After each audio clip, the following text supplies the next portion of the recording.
ঘি গরম হলে তখন আমরা সুজি দিয়ে দিব উপর দিয়ে এবং নাড়াচাড়া করতে থাকবো। সুজি ভালো করে ভেজে নিব ঘি দিয়ে, যেন গ্রানটা খুব সুন্দর আসে।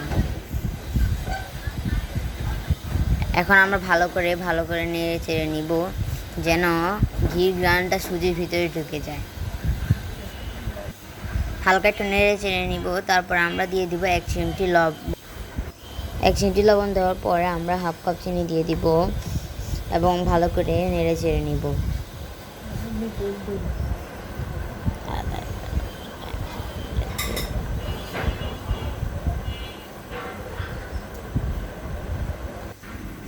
তারপর আমরা একটু দুধ দিয়ে দিব,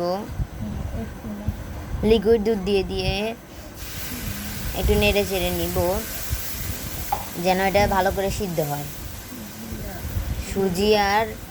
সুজি আর দুধে যেন একসাথে মিশে যায় সেটার জন্য, এবং এটা যেন ভালো করে সিদ্ধ হয় সেটার জন্য। এখন আমরা আরও ভালো করে নাড়তে থাকবো।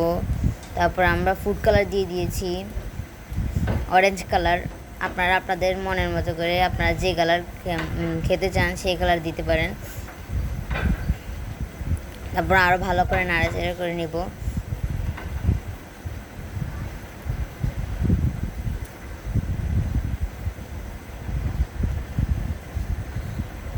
যখন এটা দুধ ও সুজি দিয়ে ভালো করে নেড়ে চেড়ে চুলা থেকে নামিয়ে নিব।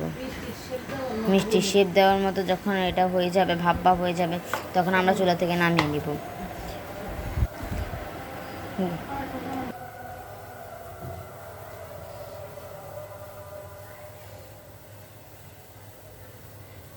দুধ এবং ঘি দিয়ে মেখে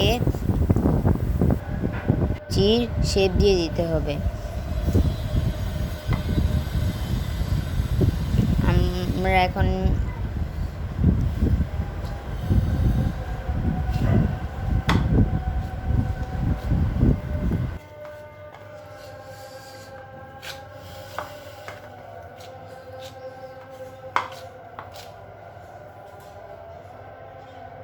আমরা এখন মিষ্টি শেপ দিয়ে দিচ্ছি। মিষ্টি শেপ দেওয়া শেষ। এখন আমরা এগুলোকে সিদ্ধ করব,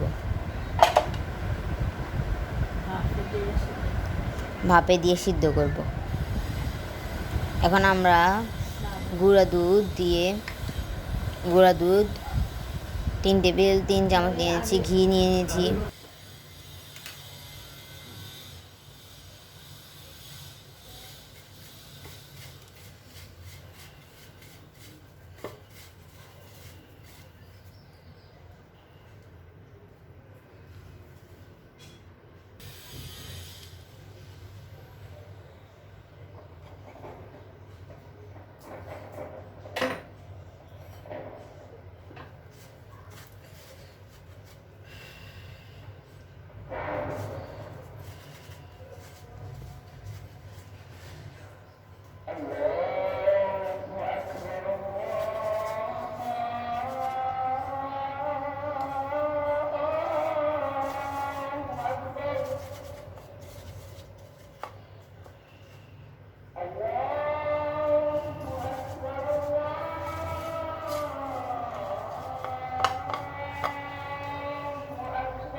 কালি দেওয়া লাগবে